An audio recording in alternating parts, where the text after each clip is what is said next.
En 9B, c'est le règlement décrétant l'adoption d'un programme d'aide sous forme de crédit de taxe pour promouvoir la construction de logements locatifs sur le territoire de la ville de Gaspé. Juste avant de faire l'adoption du règlement, on a eu quand même des chiffres intéressants. Vous savez, il y a 3 villes au Québec qui ont reçu, par l'adoption d'une loi privée, on s'est présenté à l'Assemblée nationale il y a de ça quelques années. La ville de Gaspé, la ville d'Amos, la ville de Percé ont obtenu la possibilité d'octroyer des crédits de taxes pour la construction de logements locatifs, d'appartements. Donc, on a 3 villes au Québec qui peuvent le faire. Puis ça nous a permis, là, durant les 4 dernières années, de construire 100 logements. C'est 100 logements qui ont été construits à partir de ce crédit de taxe-là. On sait qu'il y a beaucoup encore à faire au niveau du développement résidentiel locatif. On espère d'avoir sous peu, là, une question de semaine, de l'annonce de la construction de 54 logements au centre-ville de Gaspé. C'est un projet qu'on travaille depuis déjà quelques années. On est à quelques semaines de l'annonce. Donc, c'est pour vous dire que c'est une réglementation, puis, disons, un support aux promoteurs. Mais ce qu'on a décidé au niveau du conseil de ville, c'est qu'on va le renouveler encore pour cette année. Donc, à tous ceux qui veulent construire là, des logements locatifs, là, on a encore 1 an pour profiter, si vous voulez, des crédits de taxes. Mais c'est clair qu'il y aura une révision, une réflexion sur la poursuite ou non, ou peut-être une modification là, de l'aide apportée, parce que c'est quand même là, 176 000 de taxes qui a été octroyé en crédit. Donc, la bonne nouvelle, c'est qu'à partir de l'an prochain, là, on va commencer à récupérer ces sommes-là graduellement, suite aux constructions. Donc, c'est quand même de très bons revenus là, qu'on va pouvoir compter au niveau de la ville de Gaspé pour assumer, évidemment, là, les défis, là, les investissements qu'on va faire dans les prochaines années. Là, mais je pense que c'était nécessaire de le faire pour donner un coup de barre. Donc, 100 logements qui ont été construits. Puis on va vous parler tantôt de l'autre crédit aussi qu'on a accordé pour les logements intergénérationnels à tous les enfants qui veulent, ou les parents qui vice-versa, qui veulent accueillir là, les parents, les grands-parents là, ou de la famille. Aussi, il y a un avantage là, au niveau d'un crédit de taxe pour promouvoir la famille. Donc, vous allez voir en 9C, là, c'est ce qu'on a prévu comme crédit de taxe. Donc, en 9B, Mme la greffière, s'il vous plaît. Adoption du règlement 1207-13. Considérant que les membres du Conseil déclarent avoir reçu copie du présent règlement 2 jours juridiques avant ce jour, en avoir fait la lecture, en dispense la lecture et de ce fait, selon l'article 356 de la Loi sur les cités et villes, il n'est pas requis d'en faire publiquement la lecture. En conséquence, il est proposé par et résolu que le règlement portant le numéro 1207-13, règlement décrétant l'adoption d'un programme d'aide sous forme de crédit de taxe pour promouvoir la construction de logements locatifs sur le territoire de la ville de Gaspé, soit adopté.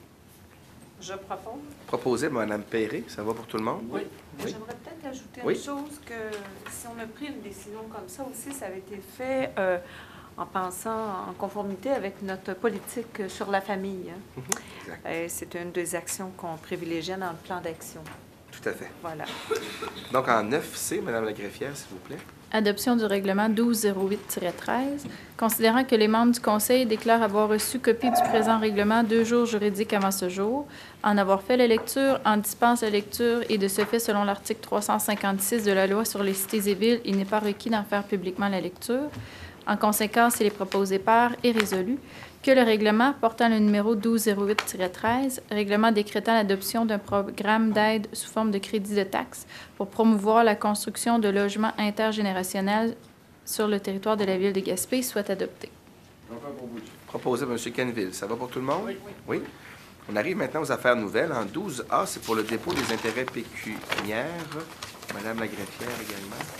Donc, à chaque année, chaque élu doit déposer une déclaration des intérêts pécuniaires qu'il a sur, au niveau des immobiliers, des immeubles et aussi des actions de compagnie. Donc, c'est une technicalité annuelle. Merci. Donc, le dépôt est fait. Quelqu'un fait la proposition pour le dépôt? Proposé M. Kenville. Ça va pour tout le monde? Oui. OK. En 12B, c'est pour l'autorisation du coordonnateur en sécurité incendie de la MRC de la Côte de Gaspé. C'est que le conseil municipal autorise le coordonnateur en sécurité incendie de la MRC de la Côte de Gaspé à accéder aux déclarations incendie du ministère de la Sécurité publique produites par le service de protection contre les incendies de Gaspé. Je propose. Proposé par M. Smith. Ça va pour tout le monde? En 12B, c'est pour l'ajout d'une contribution de la Ville de Gaspé à la résolution 12-10-31 Donc, c'est dans le dossier, justement, qu'on vous parlait du 54 logements. La recommandation, c'est que le conseil municipal ajoute aux aides financières accordées par la résolution 12-10-31 une aide relative à la mise à niveau des services d'aqueduc et d'égouts et l'approche de services gratuitement, et ce conditionnement à ce que les coûts reliés à ces travaux rencontrent l'estimation déposée par Quattro Consultants par rapport au 21 décembre 2012. C'est pour confirmer là, le montage financier qui avait déjà été octroyé là, par la Ville de Gaspé. Proposé par Mme Peyré. Ça va pour tout le monde? Oui. Oui. En D, l'embauche de sauveteurs. Donc, la recommandation pour 12D, c'est que le conseil municipal accepte les nominations suivantes à titre de sauveteur du Grand Gaspé, soit Mme Marie-Michel Quirillon et M. Bernard Morin. Je propose. Proposé par M. Smith. Ça va pour tout le monde? Oui. En 12E, c'est pour maintenir les carpes asiatiques hors des Grands Lacs et du Saint-Laurent. Donc, c'est un projet qui est un peu loin de nous, on pourrait vous dire, mais avec l'Association des Grands Lacs et du fleuve Saint-Laurent, c'est pour vous dire les grands défis qu'on a en termes d'environnement. Là. Il y a un gros problème, on appelle ça des espèces envahissantes. Là. Jusqu'à présent, disons qu'on est encore chanceux de ne pas avoir ces problèmes-là en termes d'environnement, mais je peux vous dire que dans les Grands Lacs, là, dans le fleuve Saint-Laurent, c'est très préoccupant. Vous allez voir, on parle... Donc, la recommandation, c'est que les carpes asiatiques présentes dans le bassin du fleuve Mississippi sont l'un des plus grands dangers qui menacent l'intégrité et le bien-être de l'écosystème des Grands Lacs du Saint-Laurent, incluant les 40 millions de Canadiens et d'Américains qui y vivent. Que la prévention de la migration des carpes asiatiques dans l'écosystème Grand Lac Saint-Laurent doit être évaluée dans les plus brefs délais par toutes les parties concernées. Que la séparation physique est le moyen le plus efficace d'empêcher l'entrée des carpes asiatiques dans le lac Michigan par le système navigable de la région de Chicago et qu'une telle barrière empêcherait la migration interbassin de plusieurs autres espèces exotiques envahissantes. Que la séparation physique est réalisable et qu'elle peut être accomplie d'une façon qui maintient ou améliore la qualité de l'eau, le contrôle des inondations et le transport dans le système. Que l'armée américaine devrait prendre le US Army Corps of Engineers, excusez, c'est pas l'américaine, devrait prendre toutes les dispositions nécessaires pour assurer la complétion de la portion de son étude portant sur le système navigable de la région de Chicago d'ici décembre 2013 et devrait considérer l'option de la séparation physique d'une manière juste et exhaustive. Que le US Army Corps of Engineers et toutes les instances canadiennes et américaines continuent l'opération de la barrière électronique, la pêche commerciale intensive et toute autre méthode visant à empêcher l'entrée des carpes asiatiques dans les Grands Lacs tant qu'une solution à long terme ne sera pas trouvée et implantée. Puis les travaux additionnels devront être entrepris pour développer davantage les détails du rapport Restoring the Natural Divide, avec un accent, c'est le cas de le dire, sur le financement des travaux d'infrastructure nécessaires. Et que lorsqu'une option privilégiée sera identifiée, tous les intervenants devront travailler à son implantation dans les plus brefs délais. Ce qu'il faut comprendre, c'est que la Ville de Gaspé fait partie là, de cette association-là. Puis on s'est entendu, là, toutes les villes qui y participent, là, d'adopter une résolution pour justement intervenir là, sur cette problématique-là. Proposé par M. Kenville et M. Aspiro qui ont à cœur... Les voies navigables, M. le maire. C'est ça, exactement. Merci. Donc, en 12S, une demande de financement pour le plan d'aménagement récréotouristique de Rivière-Nord. La recommandation, c'est que le conseil municipal s'engage à verser la somme de 15 700 $ à la Corporation de développement de Rivière-Nord pour la réalisation d'un plan d'aménagement récréotouristique à Rivière-Nord, le tout conditionnel au versement des sommes promises ci-dessus par les divers organismes. J'en fais la proposition. Parfait. Donc, c'est proposé par M. Aspiro. Ça va pour tout le monde? Oui. Oui. Monsieur le maire, juste, Oui. je voudrais aussi rajouter là-dedans, là, parce qu'il y a quand même différents partenaires. Là. C'est sûr que la municipalité a embarqué, mais le DEC a embarqué CLD, Caisse populaire, Ville de Gaspé. Puis, au niveau des instances gouvernementales aussi, c'est embarqué. Fait que ça fait, je veux dire, pour faire le total, il y a quand même beaucoup d'intervenants qui sont rajoutés au dossier, à part la Ville de Gaspé. Exact. Merci, M. Aspiro, pour la précision. En 12G, pour l'avis de motion, Mme la greffière, s'il vous plaît. L'un des conseillers donne avis qu'il sera présenté à une prochaine séance de ce conseil un règlement décrétant l'ouverture de la rue Saint-Narcisse constitué des lots 2 937 565, 2 937 566, 2 937 567, 2 937 533, 2 735 532 et d'une partie du lot 2 937 531, Cadastre du Québec. Le texte de ce règlement est remis à chacun des membres du Conseil présent à cette séance et autorisation est accordée de dispenser la lecture de ce règlement à son adoption selon l'article 356 de la Loi sur les cités et villes. Je le propose. Proposé par M. Aspiro. Ça va pour tout le monde? Oui. La motion donnée par M. Aspiro. En 12H, pour l'amélioration des infrastructures au Club nautique Forillon. Donc, la recommandation, c'est que le Conseil municipal accorde au Club nautique un prêt sans intérêt d'une somme de 52 815,41 sous pour la réalisation du projet d'amélioration et de mise aux normes des infrastructures, un projet là, qui est évalué à 335 000 que le versement de ce prêt soit cependant conditionnel à la signature d'une entente, à la réalisation du dit projet puis à la confirmation écrite de l'ensemble des partenaires financiers tels que précisés en annexe. Donc, on participe au montage financier pour permettre à l'organisme d'obtenir des subventions. Puis, si le provincial confirme d'ailleurs les subventions qui sont demandées, à ce moment-là, on n'aura même pas besoin de faire le prêt là, qui est accordé pour l'organisme. Je le propose. Proposé par M. Aspiro. Ça va pour tout le monde? Oui.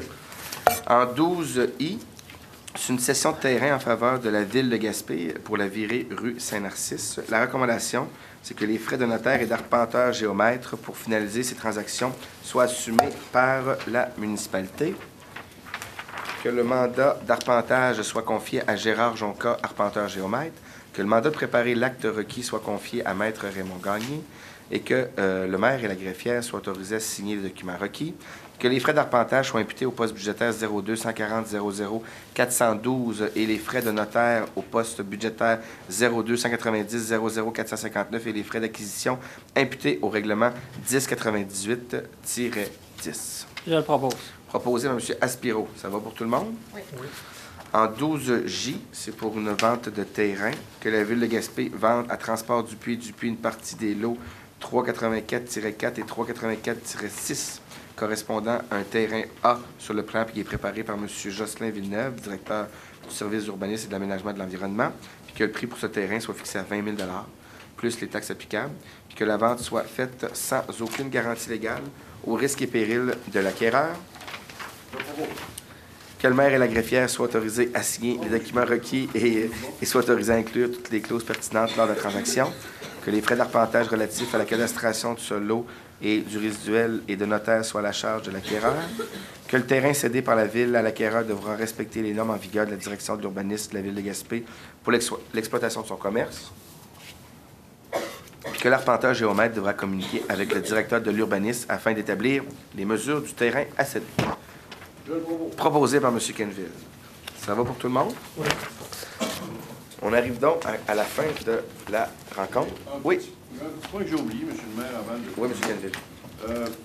Il y a eu un bris au centre de ski du Mont-Péchervais, c'est-à-dire les moteurs ont cédé, puis on a perdu quand même 2 semaines de bons skis.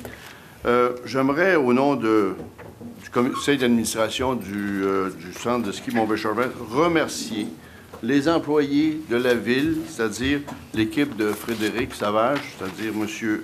Luc Bérubé et Mario Langlois pour leur ténacité lors de ces travaux, parce qu'ils ont mis beaucoup de temps. Et aussi remercier leur personnel et les employés qui ont servi à redémarrer tous ces moteurs et à recommencer. On a vu leur professionnalisme dans ce domaine. Je pense que vous transmettrez le message, M. Savage, au nom du conseil d'administration, parce que vous avez fait du très bon travail. Merci beaucoup. Merci, Message passé, M. Kenville. Merci beaucoup. Donc, on arrive aux questions du public, donc d'une durée maximale de 30 minutes. Chaque intervenant doit s'identifier. Bon, on parle de 5 minutes à peu près par intervention, là, mais évidemment, oui, les gens ont juste à venir s'identifier au micro pour faire leurs interventions.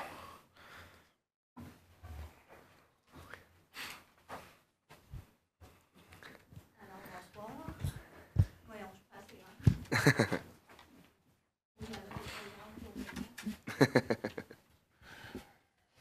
Oui, je vais être correct. Oui. Moi, je suis Angèle Bélanger.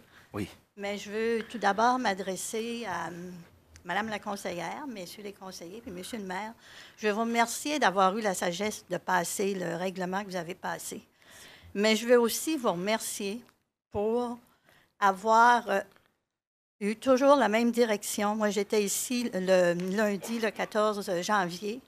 On vous a entendu à plusieurs reprises et toujours votre message a été très précis et toujours, vous n'avez jamais dérogé de la position.